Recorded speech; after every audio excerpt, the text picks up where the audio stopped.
Good evening, ladies and gentlemen.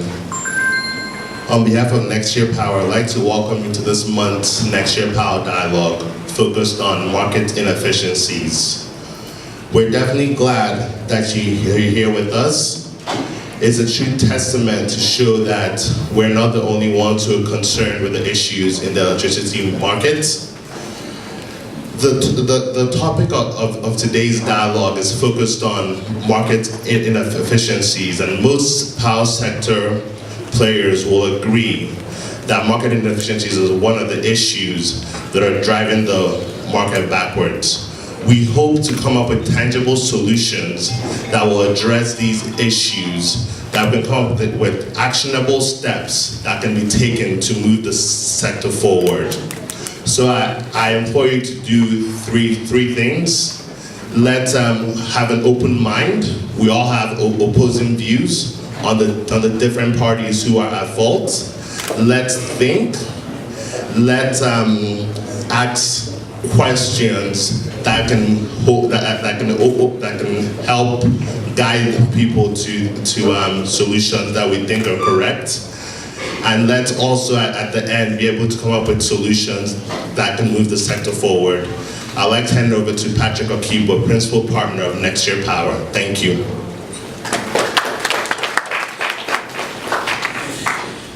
Thank you very much, and welcome to the February Nextier Power Dialogue. It's always a pleasure to see everyone gathered to discuss these issues.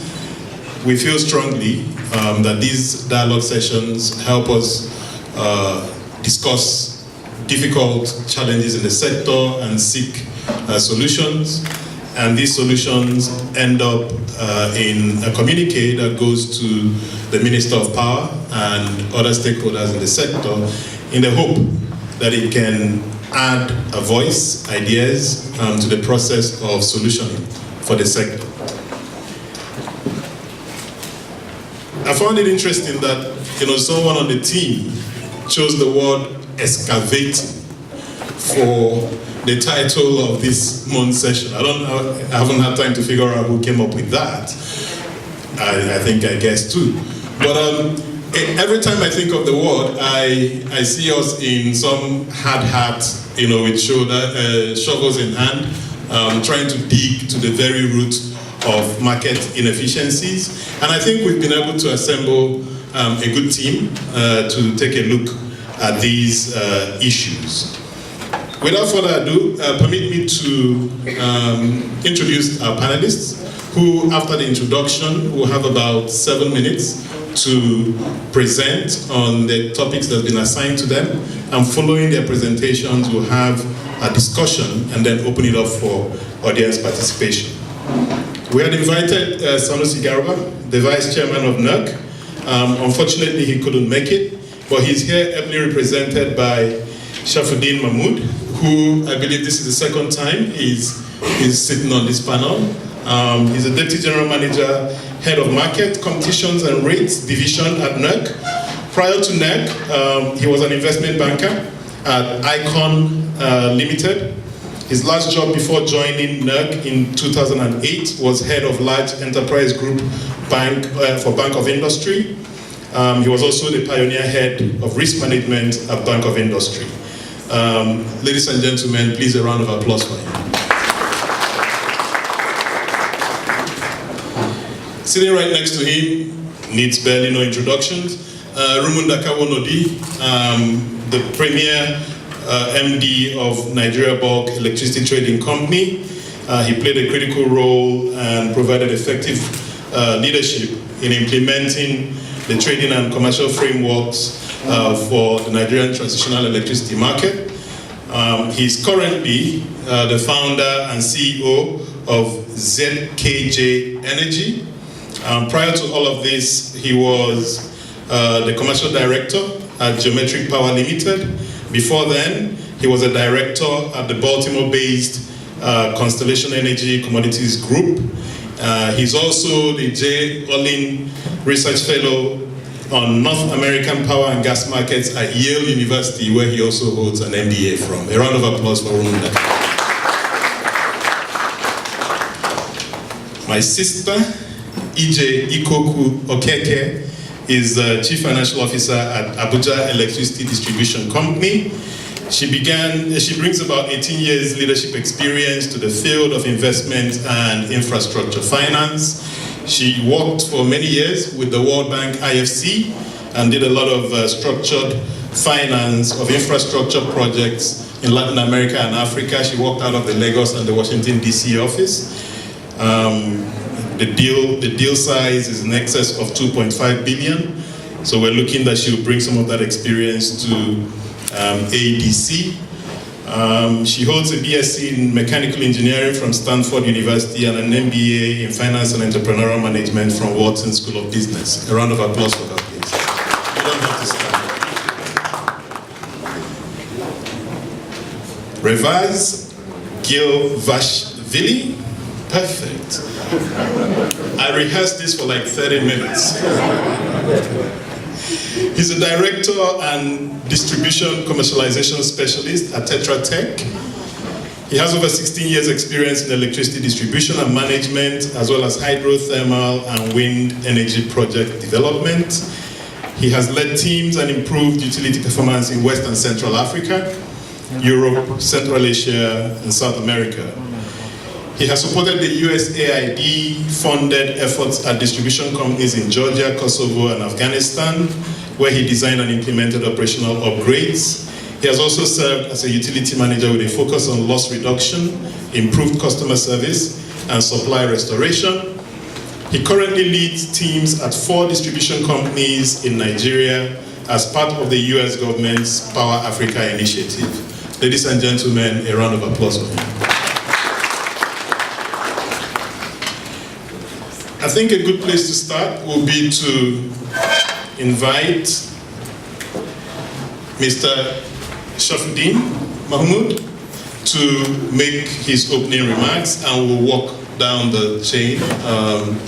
And then afterwards, we will commence the discussion. Thank you. A very good evening and welcome to all.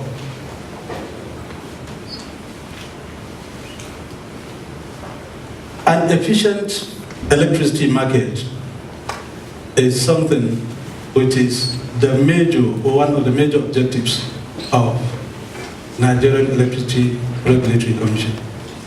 It is something that we have been charged by the provision of the Electric Power Sector Reform Act.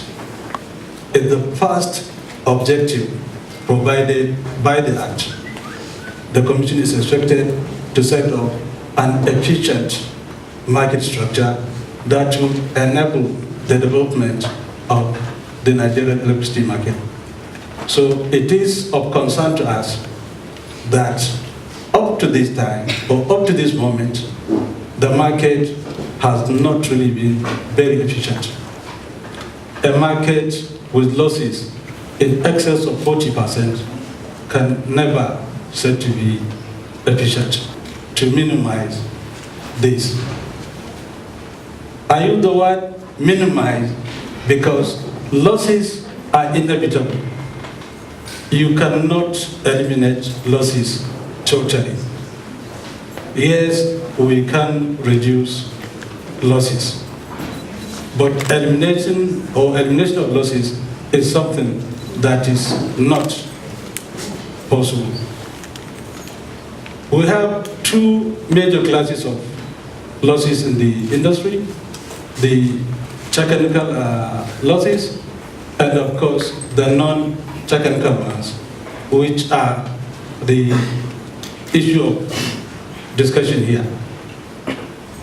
What has the regulator been doing to minimize or eliminate these non-technical losses?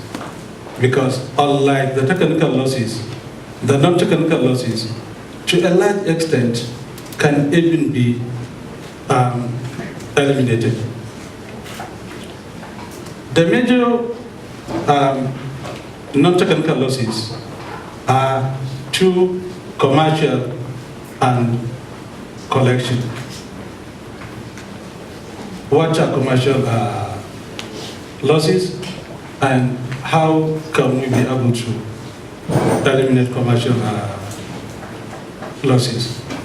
Commercial losses, to a large extent, can be able to be eliminated or minimized through metering. To a large extent, we believe metering can be able to resolve the problem of commercial losses. Currently, only 46% of the customers are metered. So it is not surprising that we're having over 40% losses. You can only be able to effectively or efficiently collect your money if you can meter it. Without a meter, the only means available to you is to make an assessment, which many a times is not very accurate. That's what leads to this so-called crazy billing and stuff like that. And in the end, you have customers that are really not satisfied. In the Commission, 70% of the complaints we receive emanate from metering and billing. So one of the first things the Commission did was to say there should be no connection without metering. Unfortunately, that didn't work. Much later, we introduced the CAPME. This is something that is very well known to Nigerians, where opportunity was given to those who are able to pay for their meters and have meters installed. We had to scrap the program for some reasons. So going forward now, what are our intentions? What do we intend to do? During the first, my first appearance here, I think that was last year, I did mention here the Commission intention of unbundling metering from distribution business.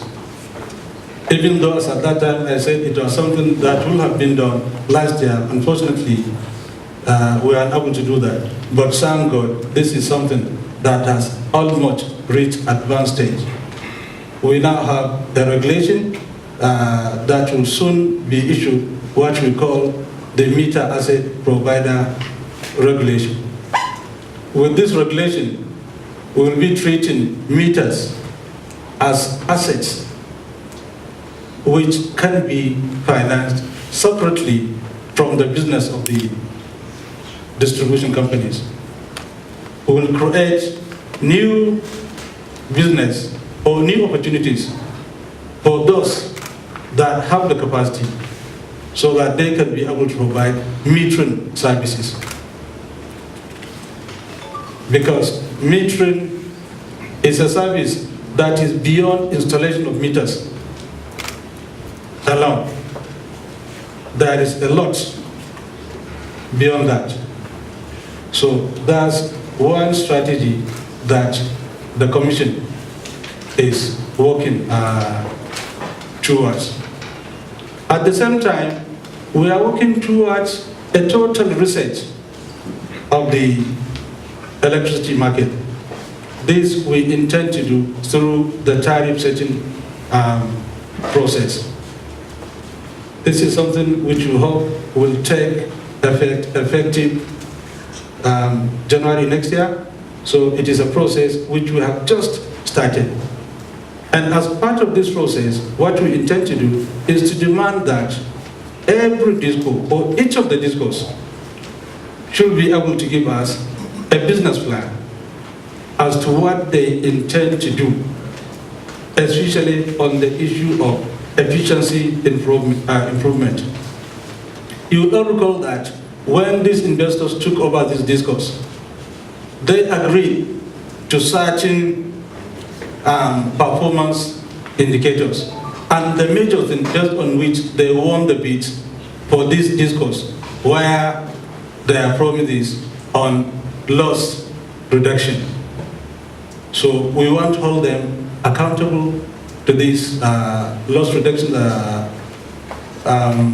indicators they agreed to, and we want to make sure that they fulfill their obligations under the contract.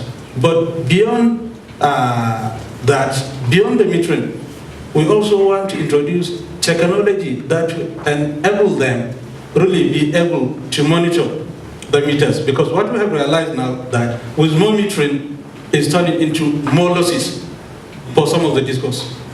As you meter more customers, you lose more revenue. The expectation is that with more metering, there should be increase in revenue collection. But in most places, it's turning into something else. More theft, more bypass, and the rest.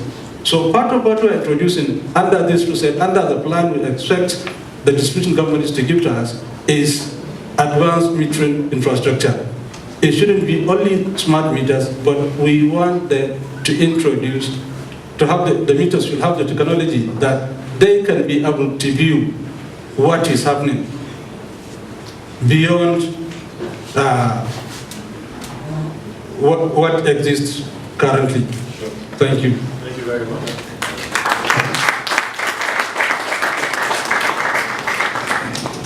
So let me invite Bruno to make his own opening remarks. Thank you, and good evening, everyone. First, let me thank Nextier for this opportunity and commend them for putting this dialogue forum together. When I was talking with the Nextier team, they said we'll have 10 minutes. I began to struggle how to compress what I would say in 10 minutes out by 30%.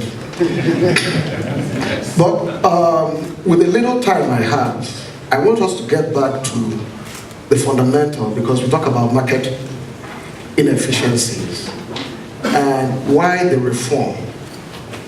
And the reform was predicated on two major things, which is that the government is not an efficient operator.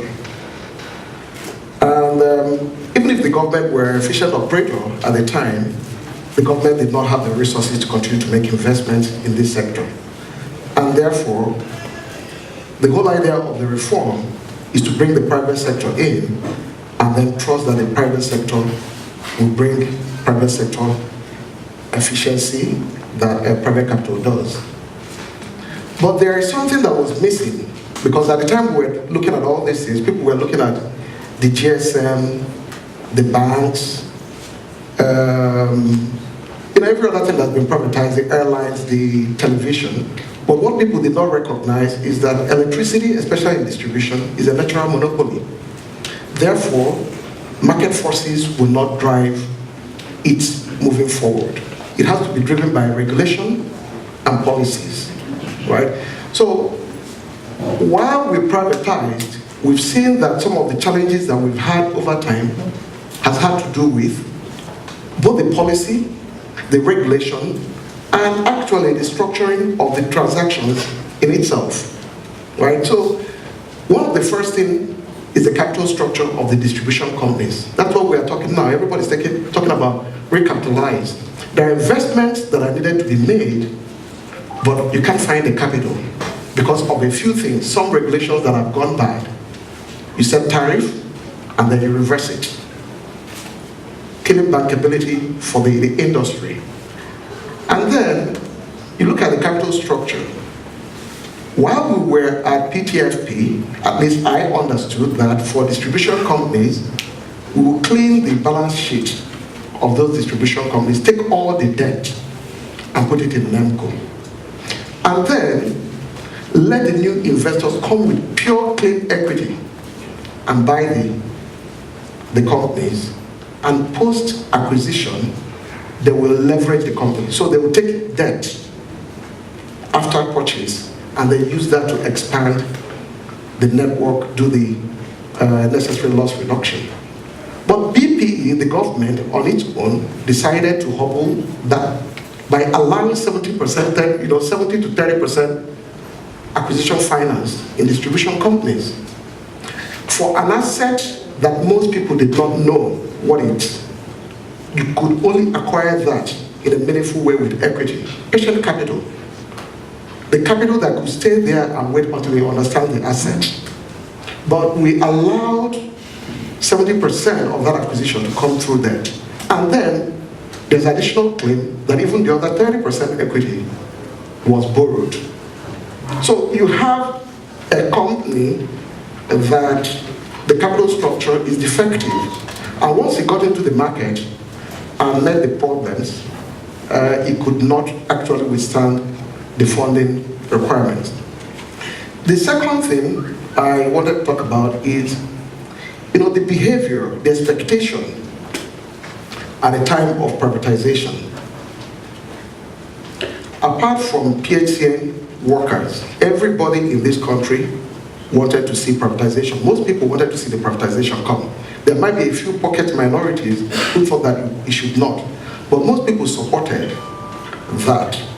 But what happened post-privatization is that immediately, because the enforcement of regulation was not firm, we lost trust. The distribution companies did not do the least, which was customer service, that could have brought in trust. Immediately, what the populace and the consumers saw was an industry that transitioned from one to the other without any meaningful change. But other things that we've seen about efficiency is the fact that we had a tariff that was put in place in 2015, and then with the reversal, the contracts that were being put in place could not be implemented. And even the LCs, payment guarantees that were provided by distribution companies in favor of the bulk trader could not be put in play. So from the bulk trader perspective, even when the distribution companies could not pay, it was very difficult to call on that LC to make it up, because the regulator who had set a tariff under which they processed the LC had reversed it, right? And in that way, it had broken that, like I keep saying, government hobbles itself. You put a policy and then at the end, they reversed it. So just to conclude very quickly in this opening remarks, I'm of the opinion that going forward, when the mantra before was government cannot do it alone, it needs the private sector, the mantra just has to change, that the private sector cannot do it alone. The government broke some parts of it, and the government needs to come in to fix the sector, and especially in the issues of capitalization of the distribution companies. And this is what I think should happen.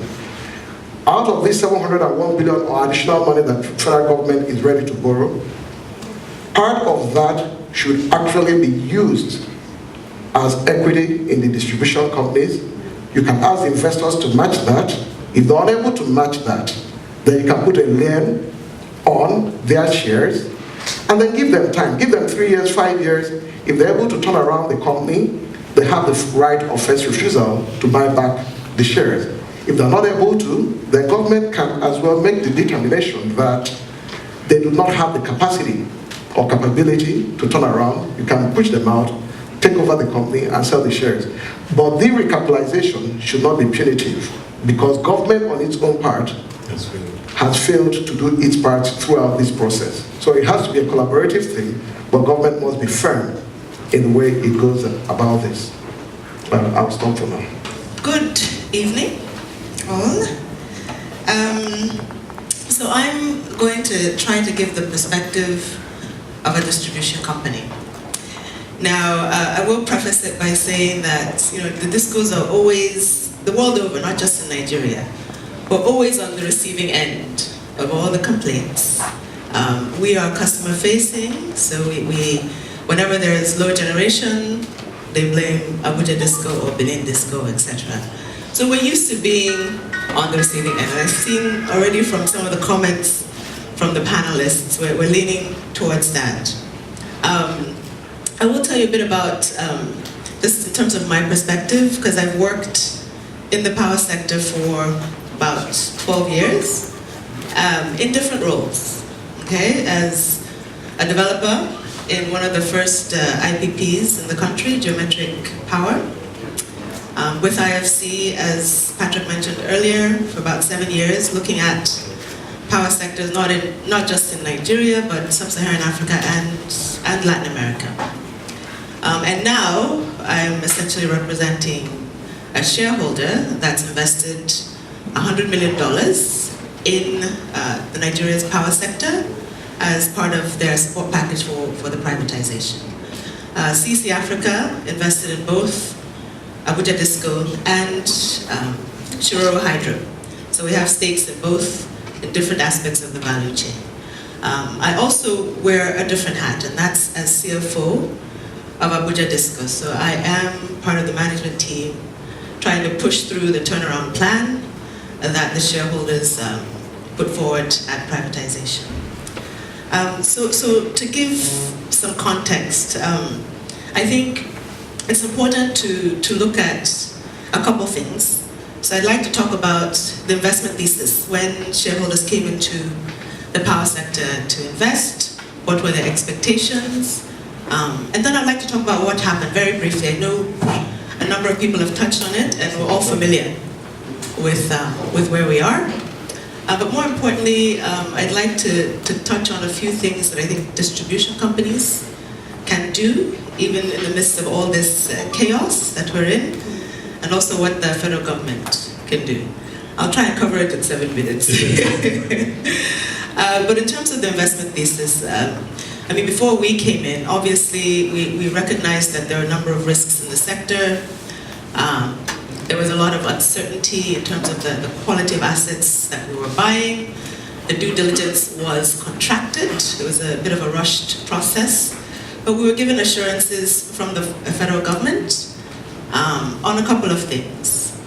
I mean, one of the things they mentioned was, behold the MITRE. We're worried about FX, level of generation.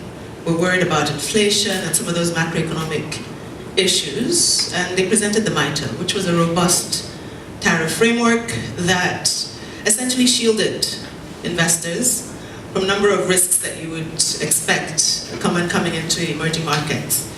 And then coming in, I think we also looked at, and so what has happened since then? So MITRE was sort of the panacea. We were bringing in US dollars. We're worried about, being able to take those US dollars out. But I think at the time that the government had committed to MITRE and committed to certain risk hedging instruments in the sector, they didn't envision, Naira at 305 or 360, depending on which index you use. They didn't envision a recession. So, to be fair to government, I think the burden to increase tariffs to cost-reflective levels was a bit daunting. Okay, and that's part of the reason why we've ended up where we are. So what has happened? We've missed 4 minor reviews that were supposed to compensate for some of the movements in the macroeconomic indicators that we mentioned earlier. And now we're sitting on close to 500 billion deficit owed to distribution companies. Now there's some unintended consequences as a result of that. Part of what investors expected to do coming in was to be able to go out to the market and raise long-term debt financing to fund our CapEx investments, which underpinned the business plan that we presented to the government. That was supposed to help us reduce our ATC&C losses. Now, when the tariffs weren't increased as they were supposed to be, that created a lot of uncertainty in the market. And the one thing investors do not like is uncertainty, right? So we were not able to raise CapEx funding, not to talk of additional equity funding. So that essentially hampered the ability for distribution companies to deliver on their business plans. Okay? Now, there are a couple other things that have happened. So there are lots of inequities in the value chain. So even with the PSRP, right, we've seen a focus on certain aspects of the value chain. So you've got interventions for generation companies through the payment assurance facilities that are compensating them for their arrears, but nothing has been put in place yet for distribution companies. We're waiting patiently and hopefully for that. And then, if you recall, the generation companies have PPAs. These PPAs essentially create an FX hedge for them. And that was made effective in 2016. Now, the impact that had on discos is that it immediately increased energy tariffs, okay? So with the same amount of energy consumed, the tariff we're paying per kilowatt hour moved up by about 89% in a 12-month period. Now, the compensation for distribution companies should have been the tariff, right? But since we didn't get that, we're essentially squeezing distribution companies. The other thing that's happened is just on the level of generation, that has fallen by about 22% in that similar time frame. And if you think about how a distribution company defines their revenue requirement, it's energy and tariff. So you've got both the tariff going down and the energy levels going down. And it's what we call a double whammy, right? So those are some of the challenges that distribution companies are grappling with. There are a number of things that we can do, which I think we'll talk about in the course of the panel. Thank you. Thank you very much, Padre. It's an honor to be with all of you today here. As it was mentioned, I'm working with US government project Power Africa Transaction Center Reforms Program, and we are implementing a distribution support project with 4 discos in Nigeria, with Abuja, Benin, Eko in Lagos, and just from last month with Ibadan. I'm just saying this because to tell you that we are working with these discos on daily operations, and we are very familiar with the problems what distribution companies are facing with their daily operations. Actually, my task today in this panel is to talk about benchmarking and how other countries and other distribution companies of the same level manage to solve the problems, especially the problems of the losses, problems of the revenues. But there is one thing what we have to mention for sure. There is no way we can copy-paste anything and from any different country and make it in Nigeria to work.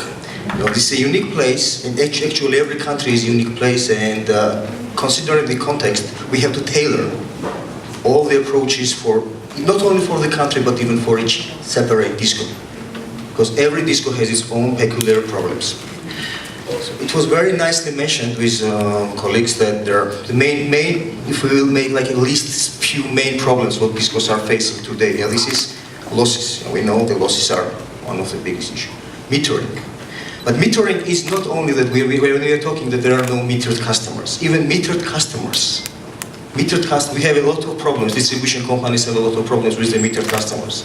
And I can assure you by the practice and by the experience what we have in Nigeria that majority of the meters today are or obsolete or bypassed or tempered, which is a huge problem and which causing a lot of losses. And it was again mentioned that today when discos are metering customers in place to increase the revenues are going down. So the reason of that is, as I said already, bad meters and plus the infrastructure what is not followed to the metering projects. So entire network, especially entire low voltage network, and I saw some of my colleagues from different discos, you will agree with me that it needs rehabilitation. And without putting in place this parallel project with the metering, it will be almost impossible to cover all the projects. Another aspect of legs and of the problem, this is I will call it lack of support to the distribution companies from the government side. And it's not only what was mentioned, like not implemented different regulations, but we have one of the biggest part of what that is causes losses in Nigeria. It is electricity theft and illegal consumers. And in Nigeria, this is a criminal case. But unfortunately, up to now, It's maybe just very rare cases, then customers who are stealing power, customers who are illegally connecting to the networks, and these customers are reported to the law enforcement agencies, they are prosecuted.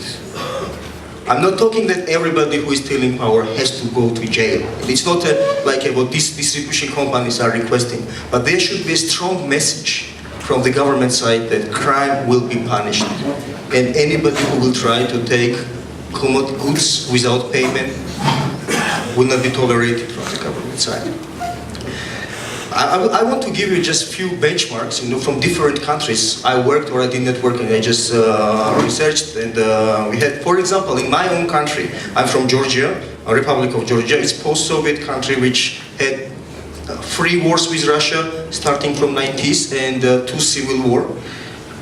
Our distribution sector was just in ruins. Until 2003, we had around 90% of ATC and C losses. It's 90, not 19.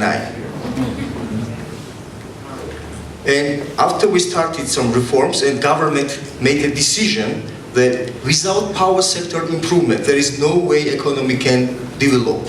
And this is the key for economic development, to improve the power sector.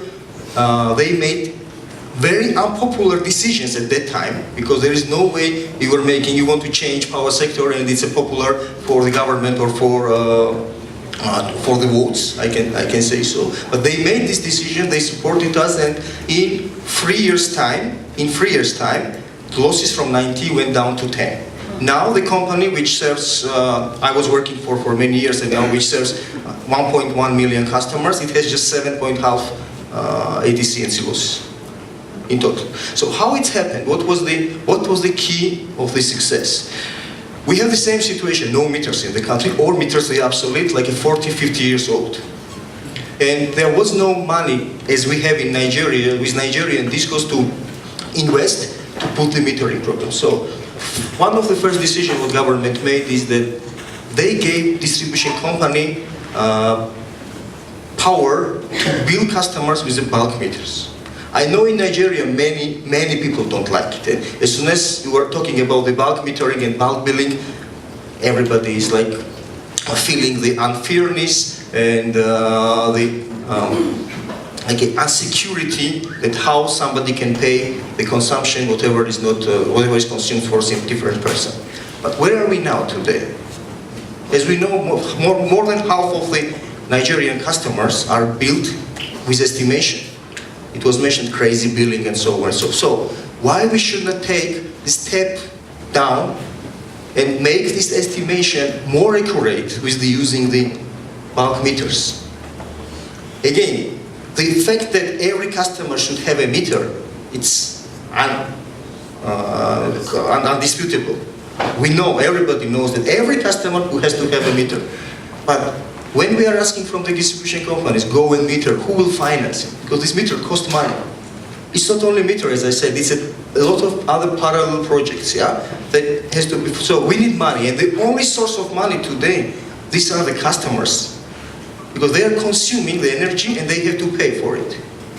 So as I told you, the first step was bulk metering, and secondly, government decided to make electricity theft a criminal crime, and to implement the law, and anybody who was stealing was going to jail or paying very high fines.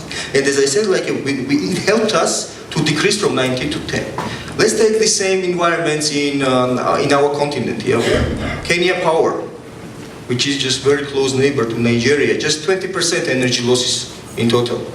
In Uganda operates the same way, around the 19-18% of losses.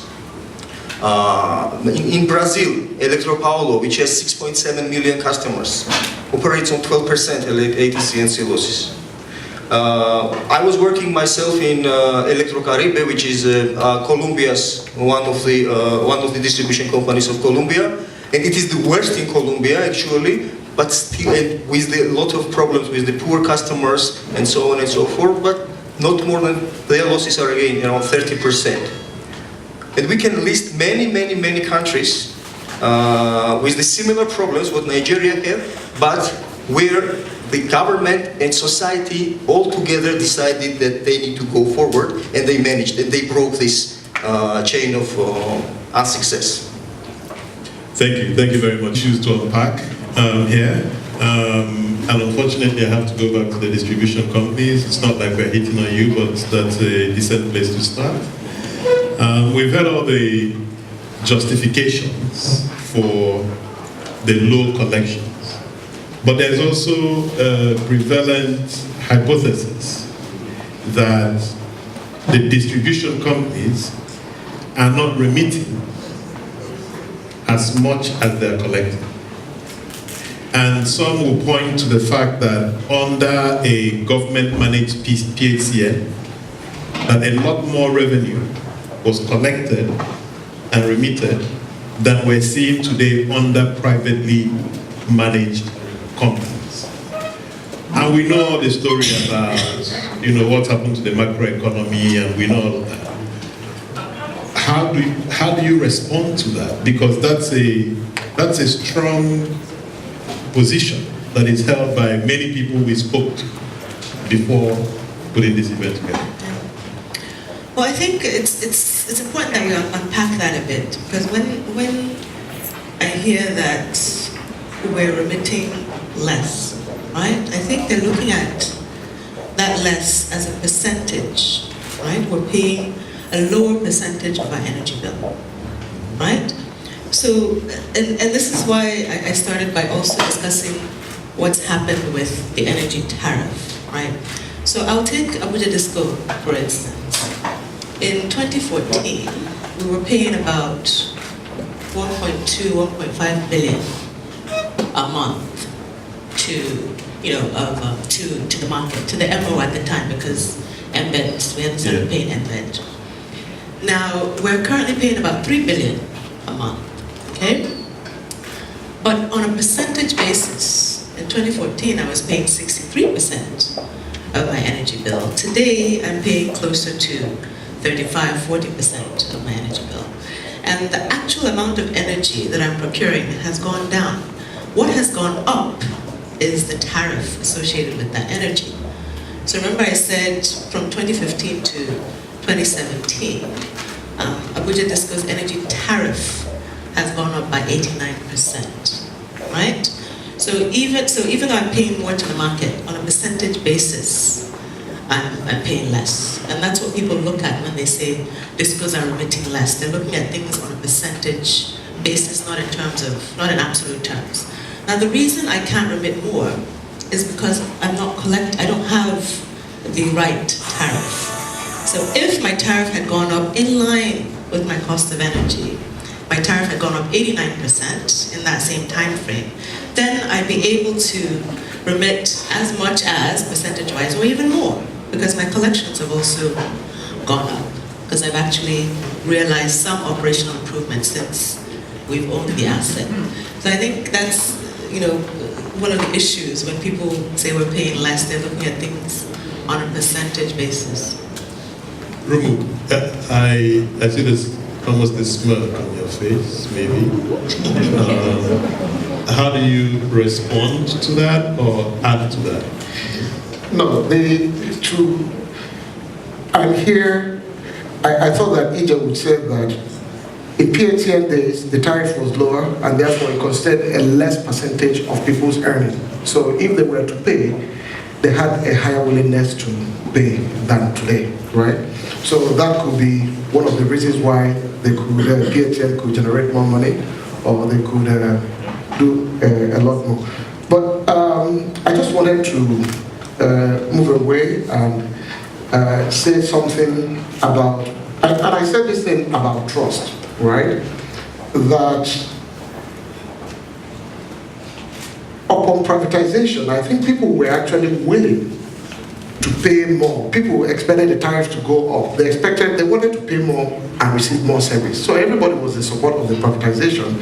And that was why Jonathan's government could, just before election, increase tariff and still did not face any backlash. But post that, I think the engagement caused a little bit of a trust issue. And more consumers that now would want to bypass They just feel like they're paying for very little. And this is why I want to come back to some theory that I'd always said that, one of the problems we have with tariff is that we do not know what the outcome is, right? So when you ask me to pay 30 naira, I do not know what 30 naira will buy me in terms of service level, right? I don't know whether I'm entitled to 5 hours of supply every day, or 6 hours, or 7 hours. And so many people live in estates here where they pay for service charge, and there's a generator, and by the time you look at it, you're paying almost like 18 naira. But you have a service level that 6 a.m., the generator comes on, 8 o'clock, it goes off, and then comes back 6 p.m. for maybe another 6 hours. And this is why I was talking about regulation and how it could actually help rebuild trust. If consumers within a particular distribution company and different districts can actually tell that 6 hours and that I would have supply every 5 hours at maybe 4,000 or thereabout, I think that you might begin to see a little more buying towards the service. So service level is something that we've been talking to NERC, that NERC have to consider that distribution companies could actually put a load shedding schedule out there. The second part of tariff and an outcome is, and maybe this is the blind side we had in privatization. I hear NERC, and everybody talks about it, even the power sector recovery program, it's talking about loss reduction, loss reduction, loss reduction, right? And as a way to increase revenue. No one is talking about network expansion, right? So today, we can wheel about 7,000, that's what the transmission company claims. And then our distribution company, there is an argument of whether it's 6,000 or 5,500. And then the Power Sector Recovery Act wants to make it at 4,000. And then you have generators with about 8,000 megawatts. Who's going to pay for the idle capacity, right? Who's going to pay for the idle capacity? So the whole discussion is just talking about loss reduction. We're not talking about investment for enhancement of the network. Because when you expand the network, you can actually get more energy, sure. And with more energy, you can have lower tariffs and you can have willingness to pay. So every time we talk about this, there is no network expansion, and we made a mistake because we said reduce your losses, but we did not say that in the privatization that we expect you, for a country that is just growing in its electricity, that every year you should expand and add so much to your network. We don't have that discussions. We're not emphasizing it in the discussions that we're having. And so some of us have suggested to NERC that the provisions made in the tariff for distribution companies that says this is your capex for the network should actually be tied to specific projects, right? So that we can actually tell when the investments are being made. We're going to build a 33 kV line from Akwanda to Lafayette in this year. Next year, we're going to build a new substation in Guabalada and so much. So that when the capex is provided, the consumers, the CSOs, and anybody could actually verify that investments are being made. So some transparency in the industry would help build trust, and then one way or the other, there will be more willingness to let me go to Mr. I think I want to address 3 issues. First, maybe I start with Room when she mentioned the issue of expansion of the network. That is really key, and I'm glad to say this is something which both the Commission and the government has realized must be done. As he mentioned, we have a transmission capacity of some 7,000 or 8,000 megawatts, and the distribution network is only about 5,000 or so. Or not really that is the capacity of the distribution network, but that is what they are able to take. Because the major issue is that there are, some sort of disalignment or misalignment between the distribution network and the transmission network. Transmission or distribution may be able to take more than that 5,000, assuming transmission can be able to deliver in the various locations they would like to have. But the point Ruben was making is that there is no incentive on the part of the distribution companies to expand that network today as it is. Because they can claim that they're not making enough money to focus on expanding. What is NERC doing to ensure that that becomes part of what the distribution companies should be focusing on? Okay. Going forward, as I said, now, as part of this research we are undertaking, we are going to demand that each distribution company gives us an investment plan. What do they intend to do? We are no longer going to approve just CAPEX for the sake of approving capital expenditure. You have to show us clearly what and what you are going to invest this CAPEX in. You are going to do new lines, you are going to put in new transformers, and we will be monitoring that. And we'll export this to the public. It will be in our websites. And it is also, it gives civil society organizations, consumers and the rest, to view it, to cross-check and confirm what they are supposed to do. But beyond that, on the issue of this network capacity, there is something that the government is doing. They have started what they call distribution network project, which is supposed to be handled through TCL. What they want to do, they want to identify the areas within the distribution, where the distribution network needs to expand so that they can be able to take more load. So if they are able to do it, since the government is also a shareholder in these companies, so the government is now going to invest towards I'll come back to that because yes. I'm wondering if that's the type of intervention we want to see from government, yeah, and how aligned that investment is with what their private sector partners, are focused on doing. But I'll come back to that. I wanted to go to, Revert. Some of us in the room believe that the answer to the collection problem is to deploy more meters. We once had Kola Adesina, who's the chairman of the Ikeja Disco, on this panel, and he mentioned an experiment they ran in Ikeja, December of 2016, where they gave a lot of power to Ikeja GRA, and then realized that the people, highbrow Ikeja GRA, couldn't pay for power. So, my question is, if we deployed more meters, would that guarantee more payment, or is it that Nigerians simply cannot afford to pay for power? It's a very good remark, actually, and I at least partially will agree on this statement. First of all, let's say that meters are important, and customers should get a meters. Let's don't go from that point that nobody is saying that customers should not have a meters. And of course, it's much better than any consumer can measure the energy they are consuming for what they are paying. But there is, as you said, another part. Meters, even if there will be money within the population and they can pay, still the mindset, unfortunately, exists in the country that this is a publicly owned company. Even though after almost 4 years of privatization, not only within the customers, within some of the employees of the distribution companies, people are still thinking that it's not a private business, and it's a cow and we can do as much money as possible.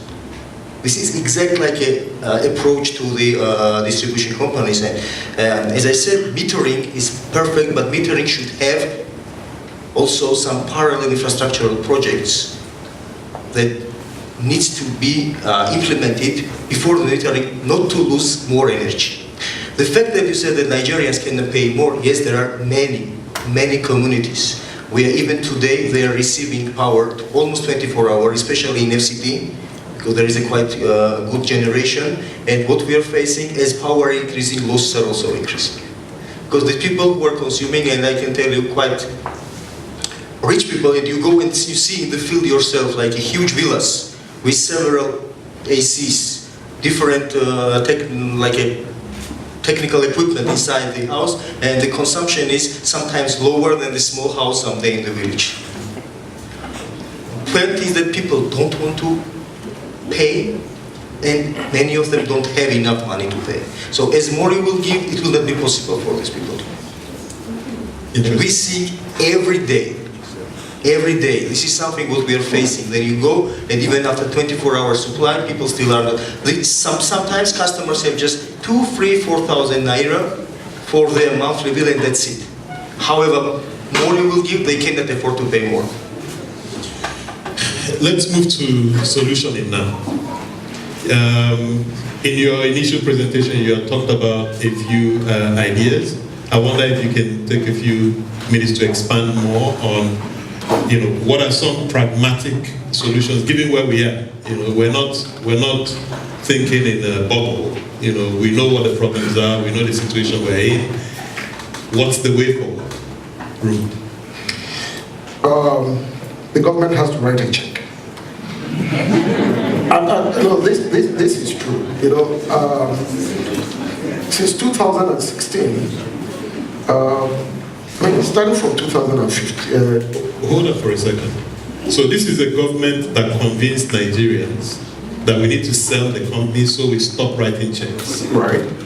And you're now saying, after we've sold these companies, we now have to write a check. Now, if I'm a completely uninvolved party, I would say that the Nigerian elite have decided, brought out this power sector, shared it amongst themselves, collected the money, and they've now turned around to say we're going to give back our commonwealth to these private companies again by writing a check so that they can run something that they convinced us should be funded from private pockets. So in that context, can we continue?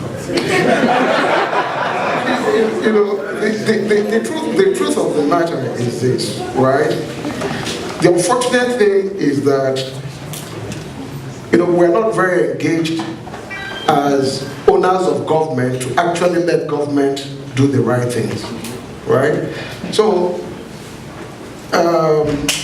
I've talked about regulation and the way government should have done better and has not done its own part. And the people should have held government responsible for that, right? And of course, there is the issue of being populist. So you don't want to raise tariffs. But at the same time, the exchange rate is hitting the roof. The cost of inflation was almost at 17%. And then you depress all of this, and then how do you expect the distribution companies to meet the basic thing that they needed to meet, right? So we're saying this, that government needs to come and step in, not because of the investors. It is because of the economy and the people. It's either that or we never get this power, right? Even if government wanted to take these assets back, unless you're saying government should take back the assets and run it. That's the other part. Government should take back the assets and run it, and we're back, right? Or government puts money, and like I've said before, you put money, especially in the distribution companies, to recapitalize the company, give those people an opportunity to turn around the company and do what is required, network enhancement. You can have more board members on the side, you have better oversight, and then have your regulators do more work. And then after about 5 years, or thereabout, then you can give them a right of first refusal, or you can sell it back to the public, right? And make money. It's not, when you look at some institutions or industries that are the heart of an economy. Both of us were in the State in 2007, 2008. The US government has to use the treasury and step into General Motors, they have to step into Citibank, they have to stabilize its economy. And after a while, they had to sell back the shares, and actually they made some profit. And beyond then, they're now going back and saying, hey, Citibank, you did something wrong, bring back some money. They're now putting fines on them. But there are times when the industry is not on an even keel. You have to do something to restore the industry to continue to move.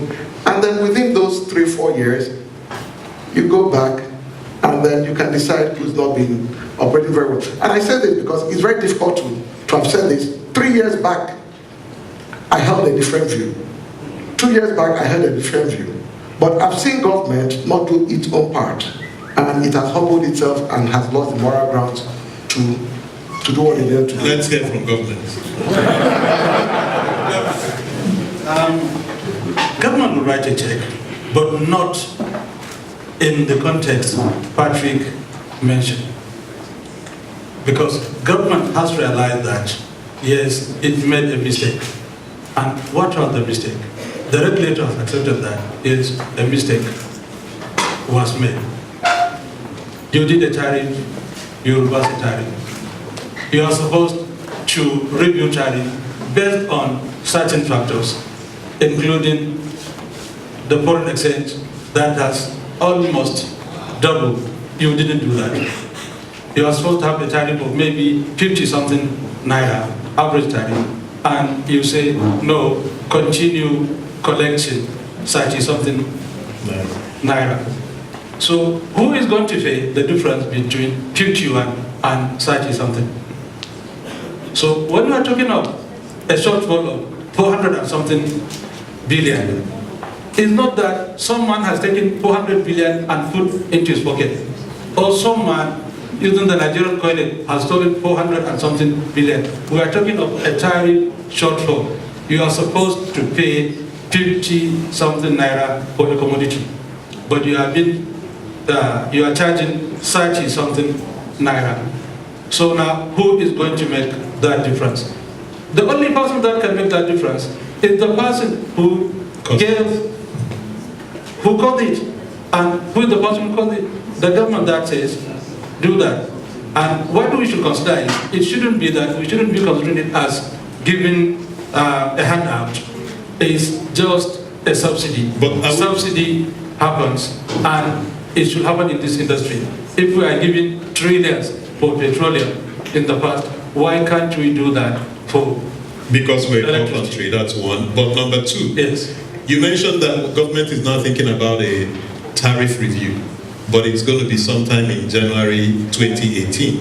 No, what 2019. 20, effective from 2019, not a time, we want to reset the whole industry. And of course, how do you do that? The most effective way to do that is through the tariff. So we are going to determine what the tariff is going to be. How confident are you that that is going to happen, being that that's also around the elections? No, I'm not saying that the fact that we determine a tariff, that the government will stop this subsidy.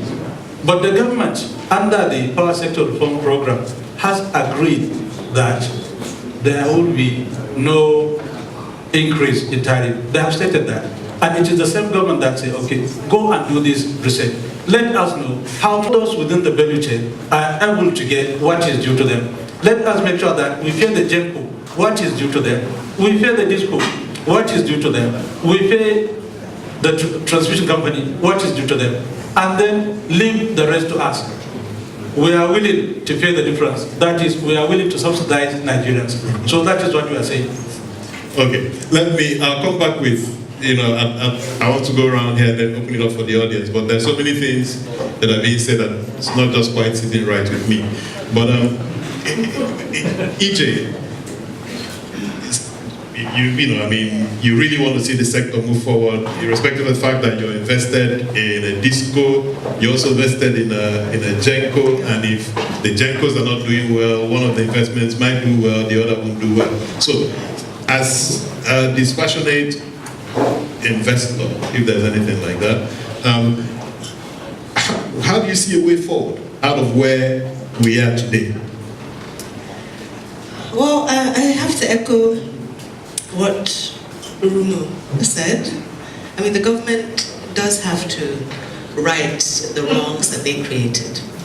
Now, the check they're writing, just so that everybody's clear, the check they're writing is not a check to operators. It's actually the consumers they're subsidizing, because these are tariffs they chose not to pass on to Nigerian customers. So you've been enjoying power at a level that's not cost reflective. And the government needs to absorb that difference if we're to reset the sector. Okay? Now, the government has put in place the power sector recovery program, and that gives investors a lot of hope. It's a very comprehensive document that looks at a lot of things in the value chain, everything from gas supply to the tariff shortfalls in distribution. The key would be implementation, right? We're very good at analyzing situations, putting together comprehensive plans, but implementation is key. I mean, so far the government, to their credit, has put some money on the table. That's 701 billion to subsidize generation and gas companies is something, but it's not subsidize or to compensate those in that part of the value chain. Is a lot of money that they've put on the table. However, it's not sufficient, right? If the deficit is closer to 500 billion, and we need a lot more. And I know they're going out to raise money from a lot of the DFIs, the World Bank, AFDB. They're trying to put a package that will look not just at the historic shortfalls, but also because they're planning not to pass on the tariffs immediately, they have a 5-year trajectory to cost reflectivity. So they're also thinking ahead to say how much money do we need to continue to subsidize consumers, right, for the next 5 years until we can get them to a stage where they're comfortable paying cost reflective tariffs. So that needs to happen. But also, disco operators, there's a lot that we can do. Even in the midst of this chaos, there's a lot that distribution companies can do with, there are lots of low-cost initiatives and interventions that I know Abuja Disco and other discos are currently putting in place, focusing on systems, processes, looking at culture change within your distribution companies, improving customer service. Some of those things don't necessarily require $180 million in capex. You can do that with a little investment, and that's kind of some of the things that we're focusing on. But real transformation requires investments, but we can at least tackle some of the low-hanging fruit while we're waiting for the big check. Excellent.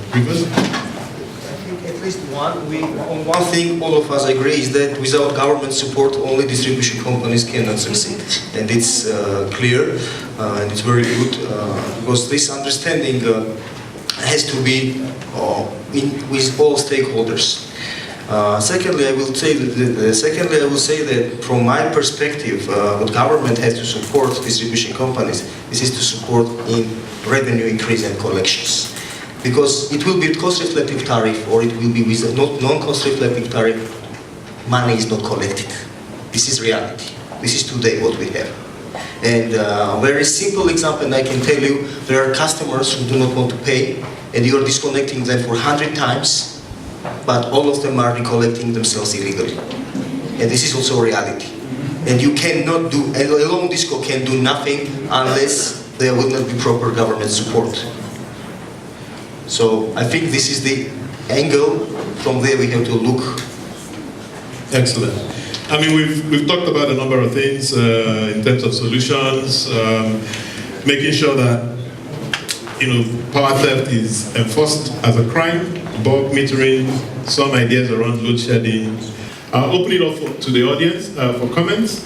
But something that just keeps nagging at the back of my mind is that there appears to be a sense of irresponsibility on the part of government. That it appears we're just kicking the can down the road because no one wants to step forward and act like government and take responsibility and pass through some of the difficult reforms that need to be passed through. the subsidies will keep mounting, and we keep pushing it back to some later government that has to deal with it. That's an issue that probably we need to explore some more, but I'd like to open it up for audience participation. Before I do that, I'd like to invite Joy Ogaji, who represents the GENCOs, to make one or two comments. I represent the GENCOs. I would like to correct some of the comments that were made by some of the speakers, especially my sister, that 701 billion or 0.9 billion provided for GENCO's power generated was a subsidy or of some sorts. I need to clear it. It's not a subsidy. It's actually kept there to ensure that whatever they generate for the period 2017 January to 2018 December, whatever power is on the grid, more like a payment assurance. It's not a subsidy. Please, for the record, it's not a subsidy. GENCOs don't need subsidy.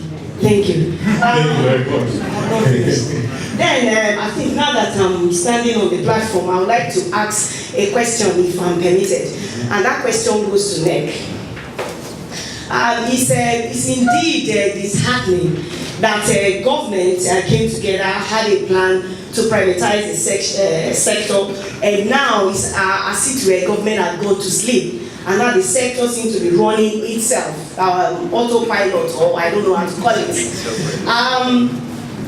We've been hearing of this reset. I would want NEC to respond to two of my questions. One, this reset, what is it about? To me as a GENCO, what is a reset?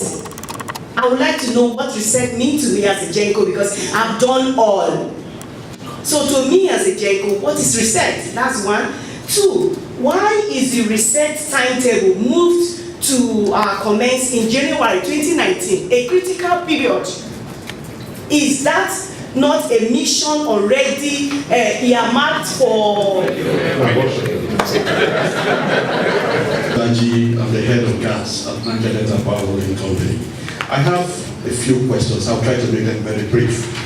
The first one is going to my nice lady here, that's the DISCO CFO. Now, the way the sector is structured, for every 1 naira you collect, 60 kobo goes to the GENCO, 25 kobo goes to the DISCO, 11 kobo goes to transmission, and the 4 kobo goes to NEC and all the other players in the sector. Now, out of my 60 kobo, what I get is less than 18% of that 60%. What does the DISCO get? What is the percentage out of your 25% you're supposed to get from what you collect? What, because it's not transparent, we don't know. Now, my other question will go to NEC. What is NEC's plan to forensically audit, what do you call it? Forensically audit the sector? How do you check me as a GENCO? How do you check the DISCO? How do you check the sector players to ensure that what we are doing is what we are designed to do? There has been no discussion on that, nothing at all.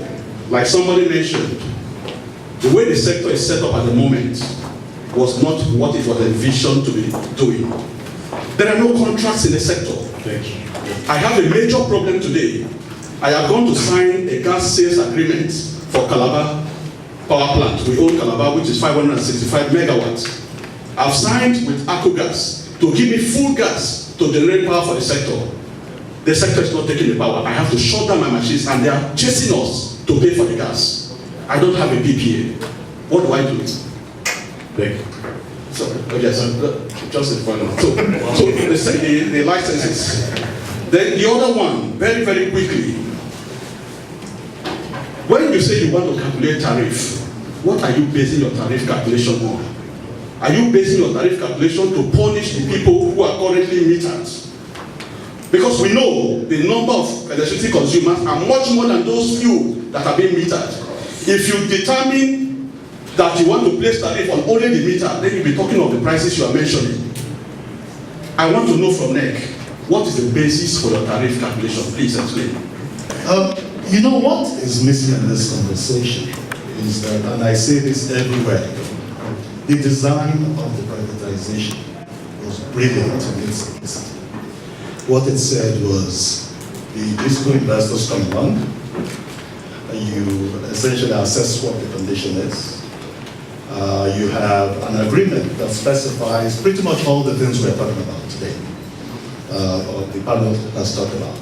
The performance agreement talks about reduction of power outages, reduction of the time between power outages, metering, 1.7 million meters should be installed. It talks about expansion of the distribution network. It also talks about improvement in customer service or customer service delivery. So all of this information is there. But complementing it also is a wonderful array of contracts along the entire value chain. And it's also supported by LCs that are punitive if you default on the contracts. Now, like our beautiful country, we are very smart.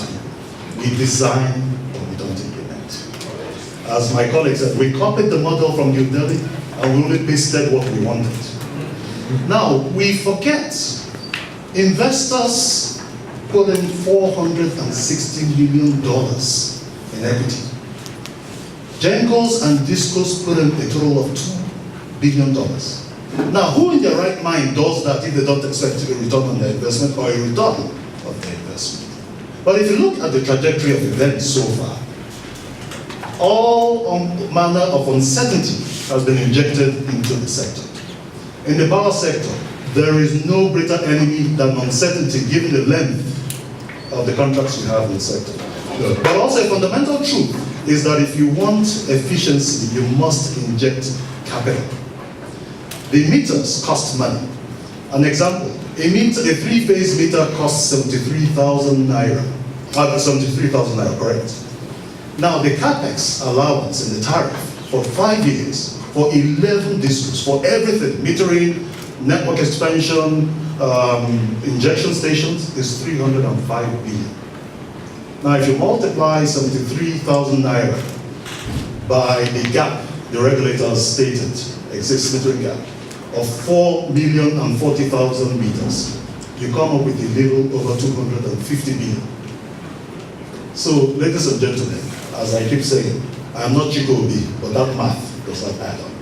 So indeed, if we are to make progress, we must commit ourselves to putting in place, as the regulator indicated, an alignment of all the elements of the value chain. It is not enough to embark on propaganda of who's generating 7,000 or who's winning 6,000 or whatever. That is a distraction. We need to talk about the fact that an entity and people pay the tariff. Either the consumers pay or the government has to pick up the slack.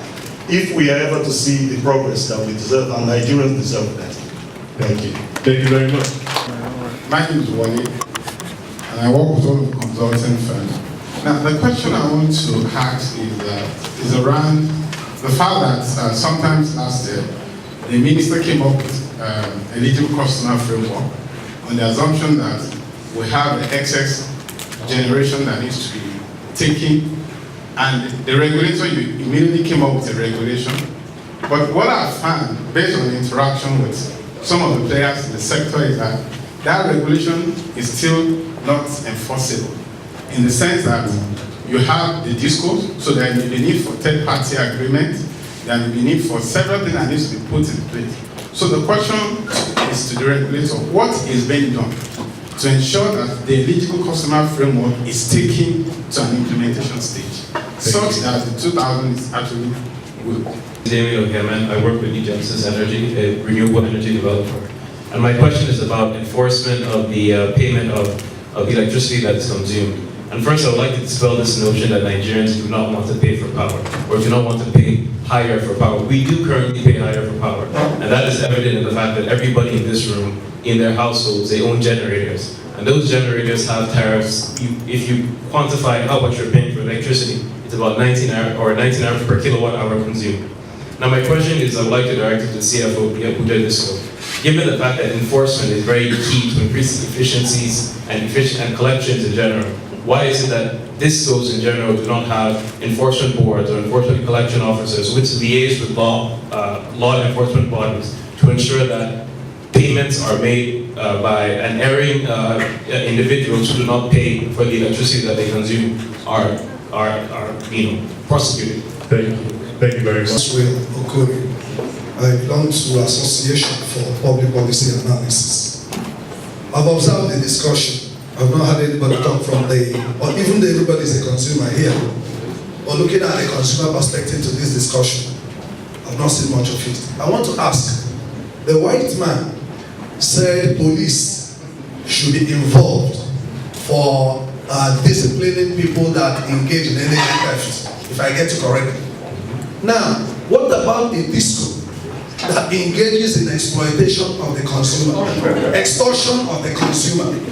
For instance, somebody gets like 3 days in a month and he's given bill, a community is given 750,000 naira to pay in a month, and they don't get the light up to 1 week.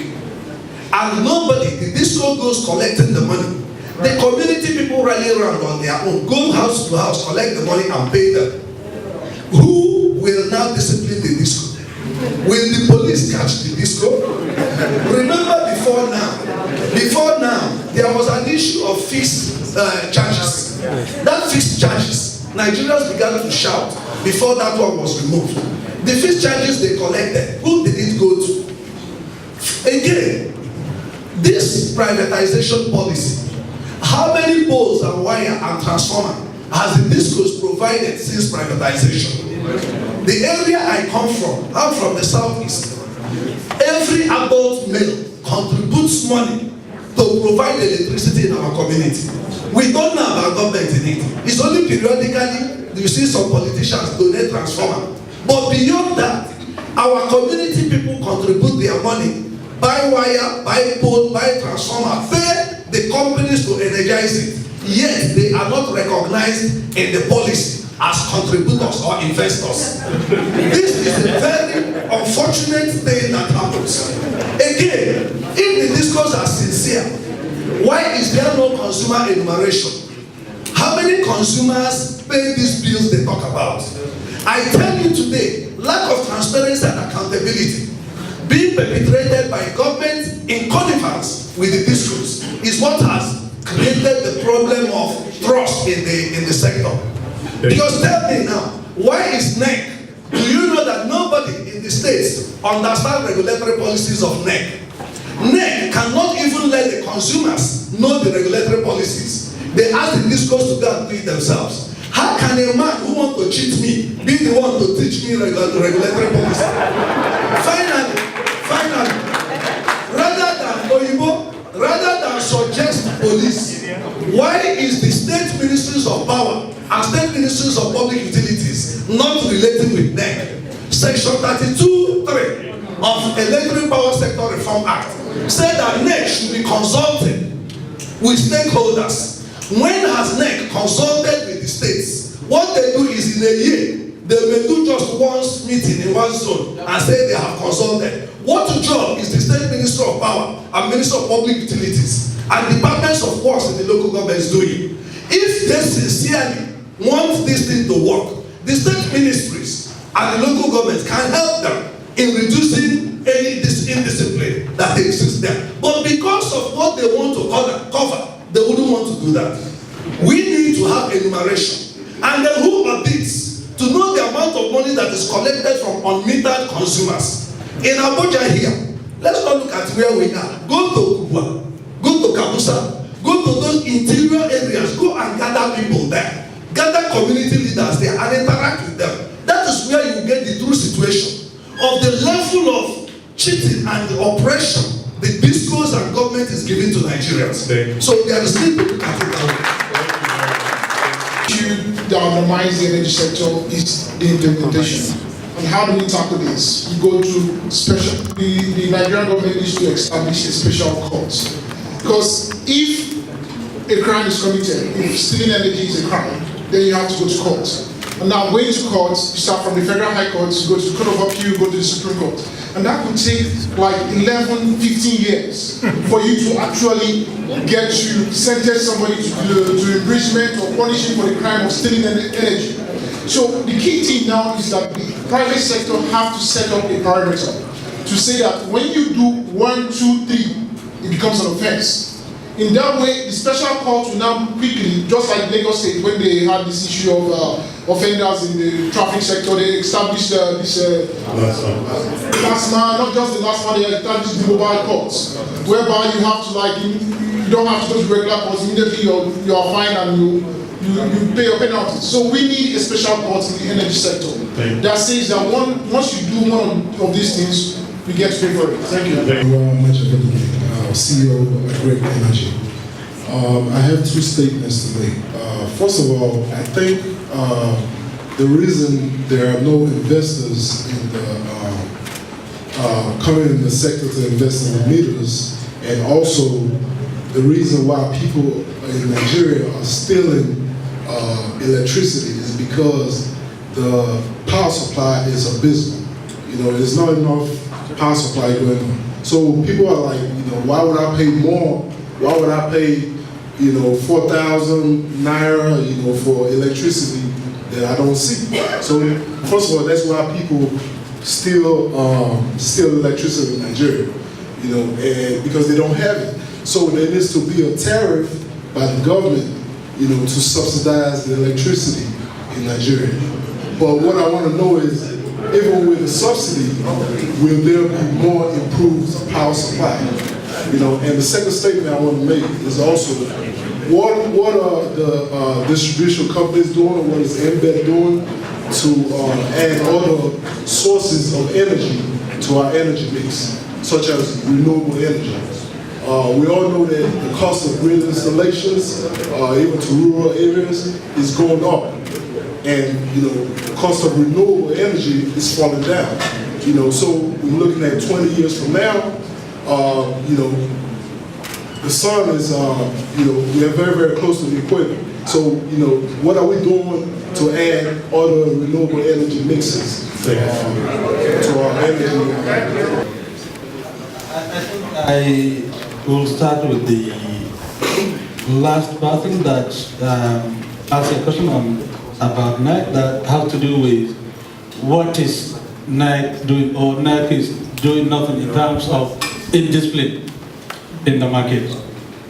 We all are entitled to our own opinions, but I want to say NEC has always been conducting in virtually any decision it takes on virtually all regulations that it has enacted.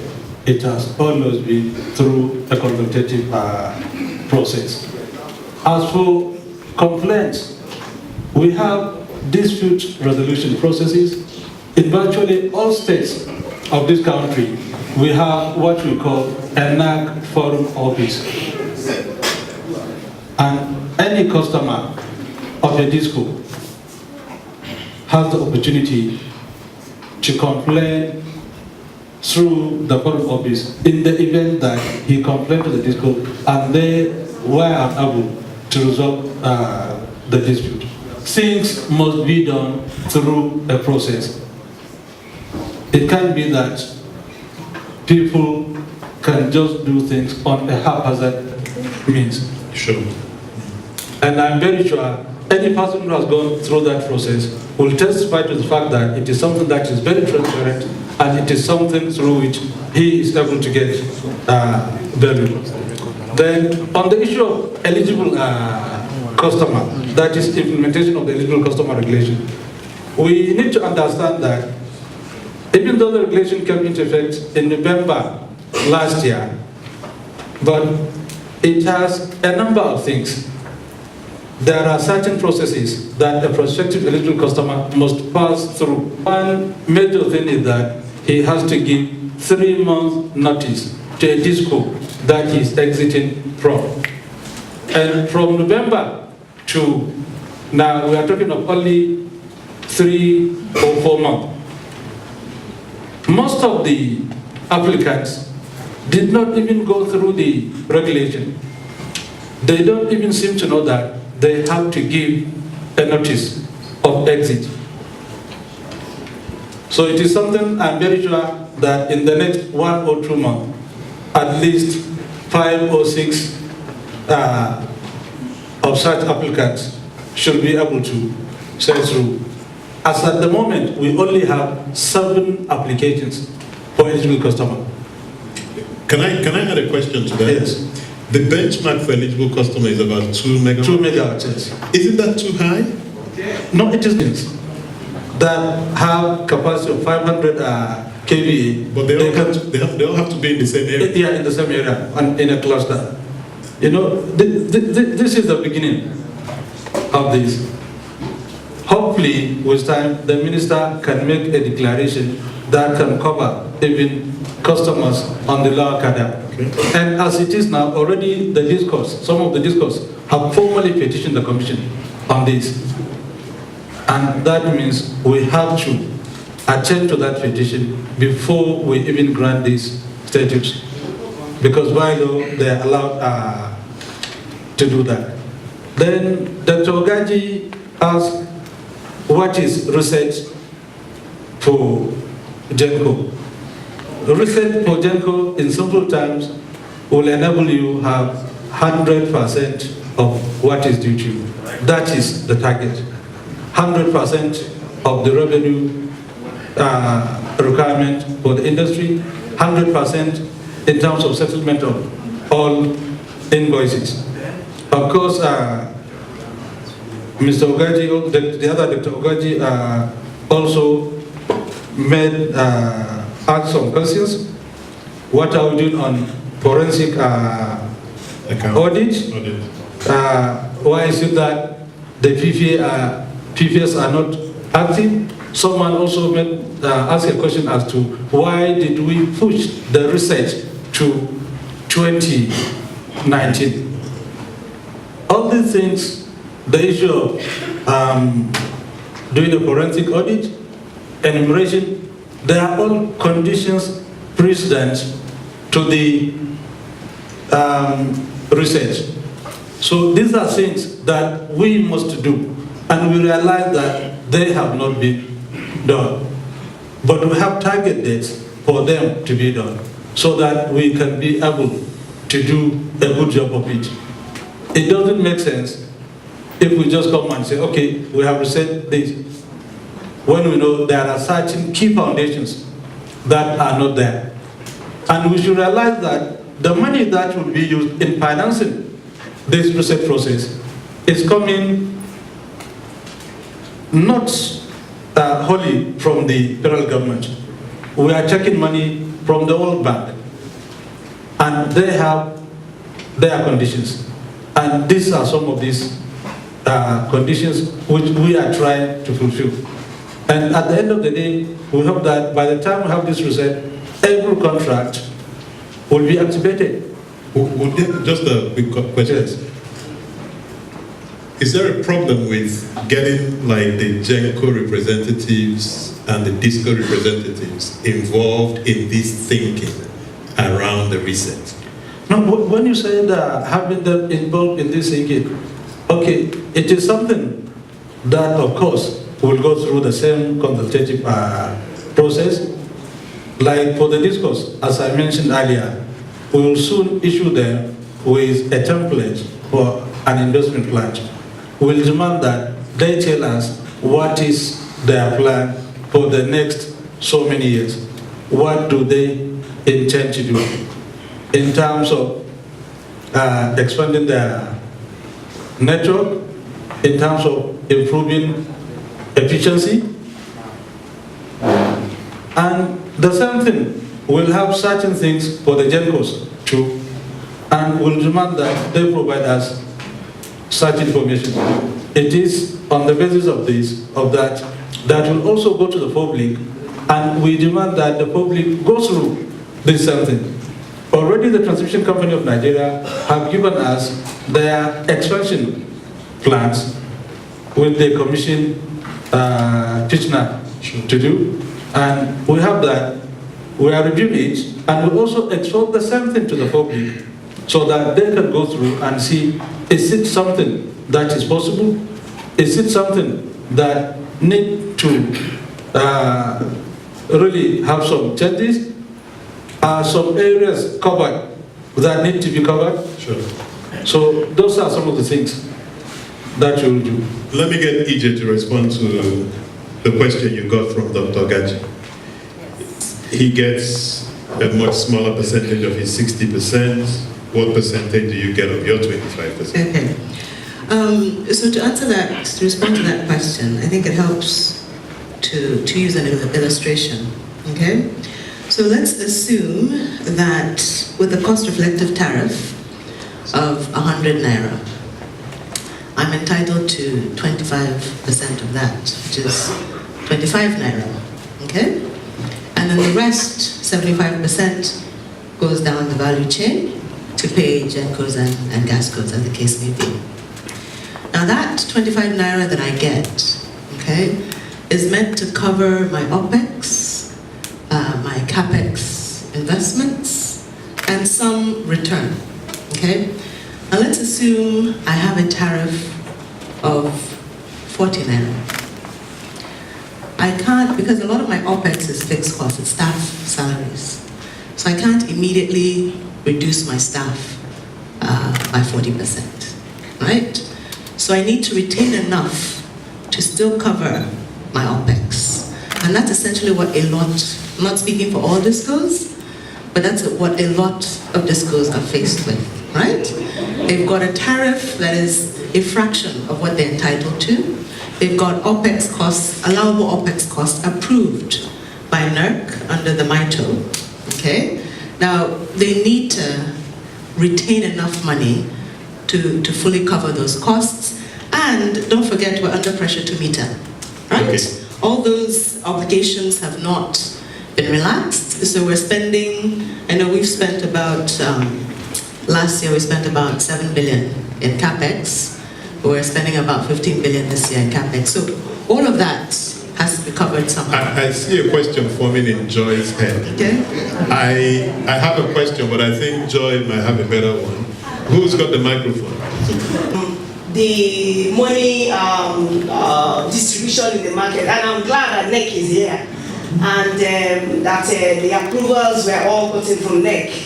I can now see why a disco, a particular disco, I don't want to mention, but if I'm pressed, I'll mention, collected 1.85 billion in July and remitted only 400 million. I'm not a mathematician, I'm a lawyer, so please do your calculation and tell me what percent is that to the market. So how can a GenCo survive? How do you expect a GenCo to survive? Recall that a GenCo also has OPEX, CAPEX, and all that she has mentioned, staff and everything. A GenCo cannot sack itself. So this sector is from day one planned to fail. What? What a revelation.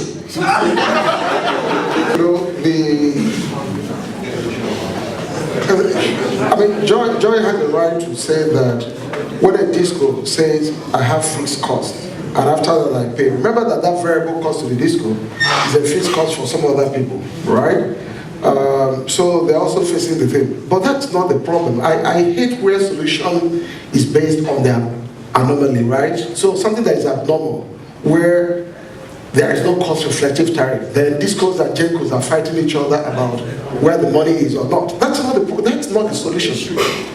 You cannot seek a solution based on where the tariff is not enough for everybody, right? So somebody has to. If you're the disco, you have to hold a little more.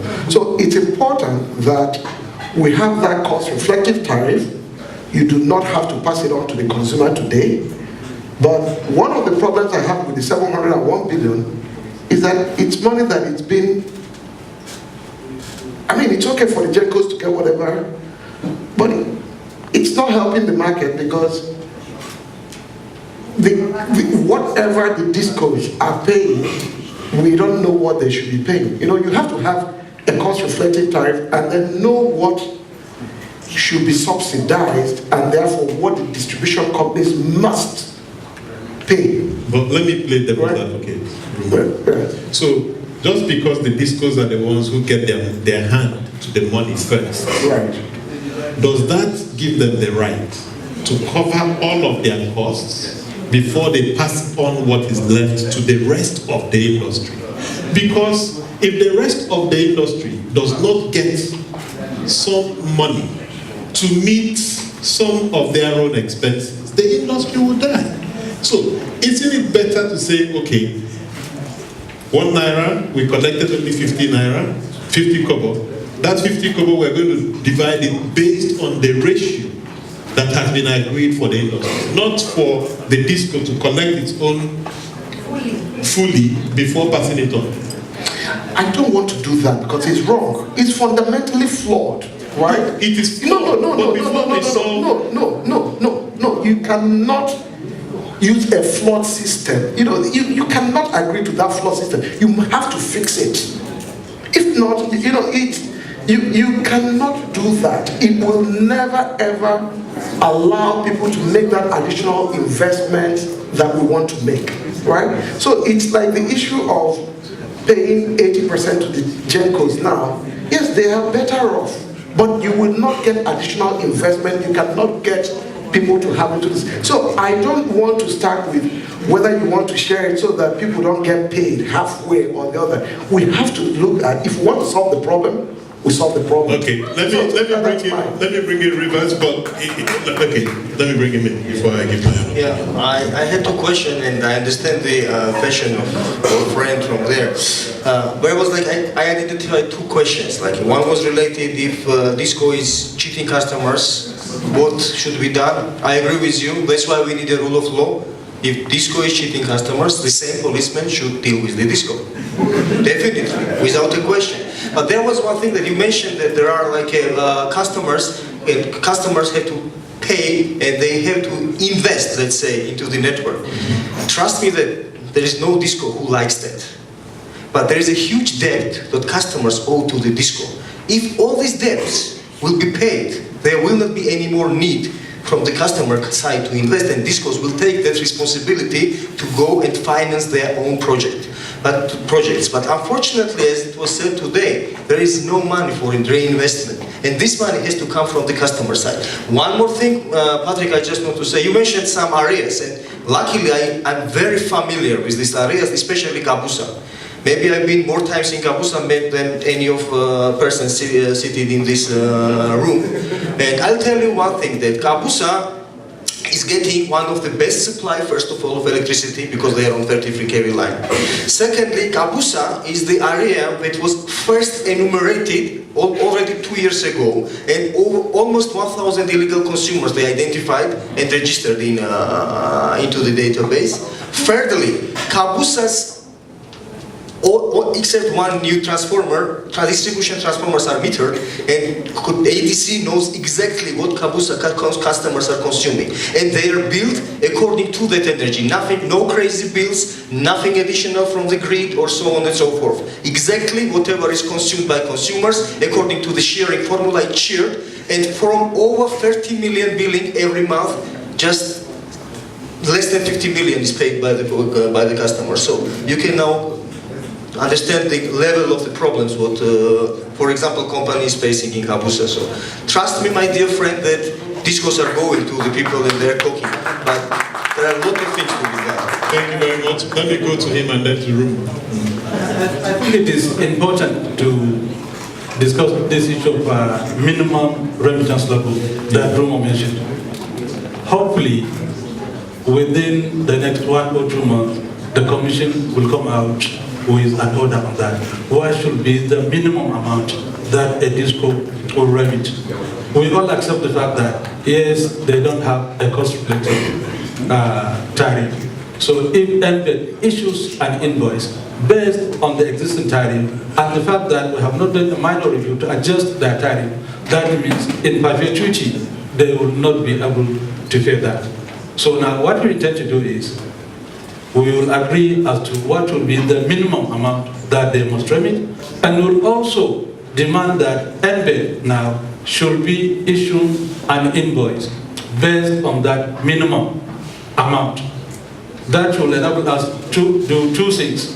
One, it will help the discos clean their balance sheet instead of them holding on to huge liabilities which are not their fault actually, which are caused by the fact that the government has decided to freeze tariff, and that will enable them also access financing. So this is something that will soon hopefully in the next 1 or 2 months, we should be able to have that.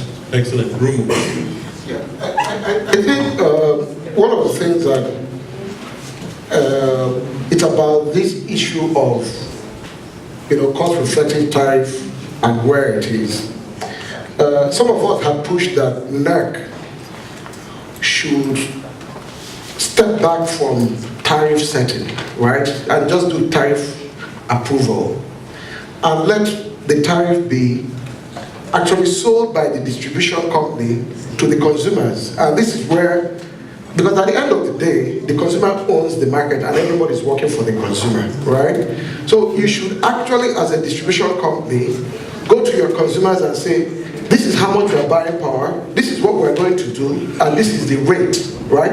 The consultation should be actually very extensive. The 1 room and 1 day consultation in Enugu for the Southeast is totally useless, right? It's something that should take time, and it should take as much as 3 months, 6 months, or what have you, and be able to do the enumeration, the whole consultation, so that at the end of the day, the people actually own the tariff. There is nowhere, it's not rate setting. It's more of, it's rate approval. And this is why we've also said that the idea of one tariff for the whole distribution company would not work. People are at different levels of ability to pay or even requirement for energy. And if you were to do the consultation for areas by area, city by city, and have a particular solution for them, you get a better buy-in. So you go to estates in Lagos, you have people who come, put a generator, charge them, build them, and they're happy to live with it. Even in Abuja, you have that, right? So that is one way to go about it. And finally, on eligible customers, 2 megawatts is too high. I mean, 2 megawatts, 1 megawatt will serve about 500 homes. Very few states are that size. Yeah. But at the end of the day, it's a nice policy, but regulation, but it will take much more to implement. Excellent. Let's get... I always tell my investors that without the customer, there is no you, and you will not recover your investment. An indication of that is where we are today. Through August of 2017, it's over that number today. But I'm not interested in pointing fingers. I'm only interested in pointing out that I always say to all parties that until we begin to stop vilifying the discourse and begin to ask how can we position them to succeed, we're not going to go anywhere. Yeah. The larger question too is how can we align the value chain to make sure that the value chain becomes commercially viable. As I indicated, we have all manner of contracts in place. An important point to also make is that under the performance agreement, if the discos do not perform, they actually lose, the assets are taken back by the government for $1. So it means these guys lose $460 million of their money. Under the contracts, the value chain contracts, they also, again, get punitive measures by the LC's based drug. So what we need to do is essentially put in the most critical and fundamental element, which we've talked about ad nauseam, which is a cost-reflective tariff. Excellent. Yes, you keep hearing it, but it is critical. It is very critical if indeed we want the value chain to work. Thank you. Thank you very much. And I just want to preface this, just talk about Dr. Raji who said that the GENCOs have nothing to be said. The issue is, one of the fundamental issues in the tariff is, we are not actually at the generation levels. Right? So if we're not at the generation levels, be it because of gas, be it because of whatever constraint it is, they have not recovered the capacity that should be. So when we're talking about reset, it's not about the GenCos are the good guys, the discos are the bad guys. No, I think all of us need to work together. And that's what I want, because the reset means we actually have actual generation levels that are in line with what should be, not the 12,000 and 13,000 megawatts that is in the market today. And I think that's what they need to know. And excellent. Thank you very much. We're each to make any closing remarks you have, and let's just do it real quickly, starting from there. Just 1 minute, what I can say is that actually, first of all, this is great that people are talking about these problems. So this is, solutions are starting with the talk. We sit down and every participant, every stakeholder has to talk. And again, what I would say, we need to understand each other. The solution is coming when we will understand each other's problems. And one more and main thing, I will repeat again myself and many participants of this forum, that there is no solution, there is no progress unless government will not support the sector. Excellent. Thank you. EJ. Yeah, I'd just like to say I have a lot of hope for the sector, despite how it might look based on the conversations today. We're actually working quite well together. The disco operators are working well with NERC, we're working well with BPE, and we're working well with NMET, the new MD of NMET. So I think everyone acknowledges that they have a stake in where we are today, and we're all trying to work together and be solutions-oriented, right? We spend a lot of time airing out the problems, but I think we need to quickly move to solutions, and that's the frame of mind that I see the current leadership in the sector. That's the frame of mind that I think they've adopted. So a lot of the conversations we have with NERC are on what can we do to help you in the short term and also in the long term. And that's the kind of dialogue that we want to encourage. Excellent. Thank you so much. Rumu. At the end of the day, whatever policy that would help the discos expand their network is very important. So the power sector recovery plan, like I say, it focuses a lot on losses. I don't see expansion of the network. And Kano Disco has just made a comment about the generation level, but the truth of the matter is that even if it goes there, it won't get into the distribution because the network is not there. It's very important that we continue to harp on network expansion because I think it's more important than metering. You can do bulk metering, but without network expansion, you cannot get the power to where you need to. Transmission, the difference, let me take, the transmission, if you go to TCM today, they can tell you the project that needs to be done. In the discos, you don't have the projects, we don't know the lines or the substations to be built. So that is very important, but lastly, for distribution companies, they really have to do a lot when it comes to customer service. The vilification is not based out of something in the air, it's based on real experiences that people have that see in the market, so they need to do something about that. Thank you very much. Thank you so much. Okay, I think on our part, we believe this industry has great potentials, and we believe this potential will soon be unlocked through this reset process. We believe it is something that is possible, and we believe this can only be possible with the support of all stakeholders. That's why soon we'll come out in the public and inform the public as to really what this research involves and how we intend to go about it. Thank you very much. A round of applause for the panel.